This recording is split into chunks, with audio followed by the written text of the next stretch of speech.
Congratulations on what I guess is not really a recent job switch. It feels like it, but Feels very recent. You've been there for a little while.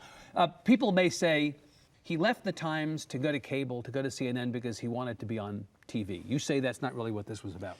No, although I understand that point of view, and a little part of me was interested in learning how television works from the inside. Yeah.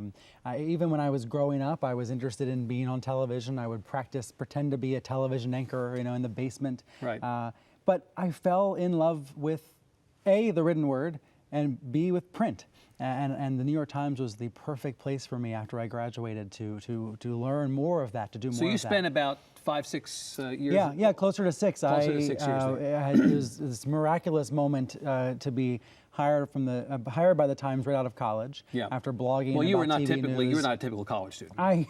Clearly. I was a big dork in college. Created my own blog. Your word. My word, definitely Your my word. word. Yeah. And blogged my way through college about TV, TV news, and the Times hired me to keep blogging. Although I gravitated toward the print paper, I realized being on the front page of the New York Times is unlike anything else. Well, and in fact, for a lot of people, writing for the New York Times and being on the front page of the New York Times would be the end of your career, would be the place you wanted to land at the end, not the springboard to go do something else. That's right. Although I'm glad the Times took a chance on me and has taken chances on other younger people at the earlier part of our careers, because as much as I learned from them, they also learned a little bit from me about technology and about and they media. knew that they were going to. Yeah, I think so. They made a bet on you because and I think they said at the time, look, we need a guy who's going to come in and give us a window into this new world. Mm-hmm. So, right? and one practical, small example of how that helps both me and the institution is when Twitter gets invented and when journalists start wondering how to use Twitter, somebody like me is going to jump in and start playing and start experimenting earlier on than others. Right. And thankfully, the New York Times had a great policy. They said, just don't be stupid.